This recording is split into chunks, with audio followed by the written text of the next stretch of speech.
আমার বিসিএস জার্নিটা হয়েছিল 41 বিসিএস এর মাধ্যমে। আহ, আমি আমার জার্নি সম্পর্কে খুব বেশি বলবো না, কারণ এখানে সকল ক্যাডারের জার্নি মোটামুটি একই রকম, সবার স্ট্রাগল থাকবে। এটা একটা লং জার্নি, 3 থেকে 4 বছর লাগে একটা ক্যাডার সার্ভিসে। আচ্ছা আচ্ছা,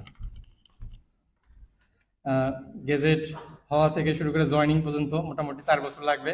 আমি আজকে আমার ভবিষ্যৎ ক্যাডার প্রত্যাশী ভাই ও বোনদের সম্পর্কে, তাদের আগামী দিনে কি করণীয় সেই সম্পর্কে বলবো। আমি নতুন ক্যাডার প্রত্যাশী ভাই বোনদের জন্য যেটা বলবো, বিসিএস একটা লং প্রসেস। এটা যদি আপনি ডেডিকেটলি আসতে চান, আপনাকে কয়েকটা জিনিস মনে রাখতে হবে।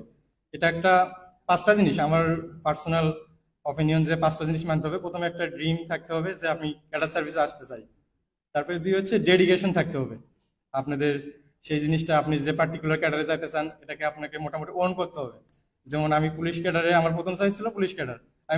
আমি চেষ্টা করতাম যে আমি একটা সময় পুলিশ ক্যাডারে সুপারিশপ্রাপ্ত হব। আবার এটা আমার মন থেকে কেমন যেন চাইছিল যে আমি র্যাবে কাজ করব, এপিবিএন এ কাজ করব। আমি সোয়াট দেখে খুব ইন্সপায়ার হয়েছিলাম যে সোয়াটে কাজ করব। এটা আমি মোটামুটি অন করতাম আর কি। তারপরে হার্ড ওয়ার্ক তো থাকতে হবে। এখানে যে কোনো ক্যাডার সার্ভিসে আপনি সুপারিশপ্রাপ্ত হতে গেলে কি পরিমাণ পরিশ্রম করতে হবে, যারা ক্যাডার হয়েছে এবং এই প্রসেসে আছে শুধু তারাই জানে।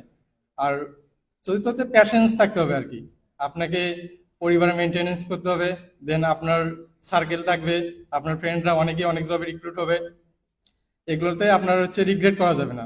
বিসিএস একটা লং জার্নি। আপনি হয়তো বা হুটহাট করে প্রথমে একটা পার্টিকুলার জবে ঢুকে গেলে, বিশেষ করে ব্যাংক বা আদার্স যে জব, আমি কোনো জবকেই ছোট করতেছি না। আপনার যদি ড্রিম থাকে যে আমি বিসিএস ক্যাডারে যাব, তাহলে আপনি একটা অ্যাটলিস্ট 2 থেকে 3টা রিটার্ন ভালোভাবে দেওয়ার পরে অন্য কোনো জবে সুইচ করা উচিত বলে আমি মনে করি।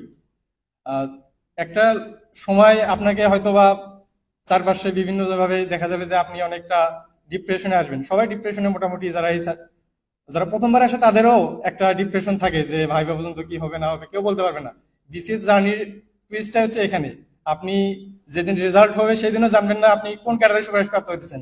এখানে কোনো একটা যে সিনিয়র অফিসারের মতো না যে আপনি ব্যাংকের সিনিয়র অফিসার হইতেছেন এই ডেজিগনেশন। এখানে আপনি পুলিশ ক্যাডার, প্রশাসন, বিভিন্ন মন্ত্রণালয়ে বিভিন্নভাবে পদায়ন হতে পারেন।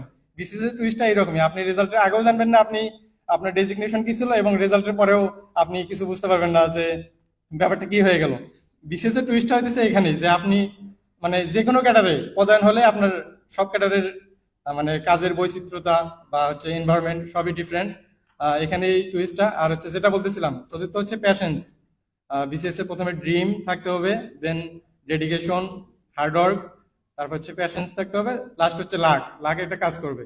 এখানে যে যতই বলুক যে আমি ফরেন অ্যাফেয়ার্সই রিকমেন্ডেড হবো বা অ্যাডমিনিস্ট্রেশন বা পুলিশ, আমি যতই বলি না এখন, আমার যতই ডেডিকেশন থাকুক, যতই হার্ডওয়ার্ক থাকুক, শেষে একটা রিজিকের একটা ব্যবস্থা, এটা মহান রাব্বুল আলামিন এটা সিলেক্ট করে রাখছে, এটাও মেনে নিতে হবে।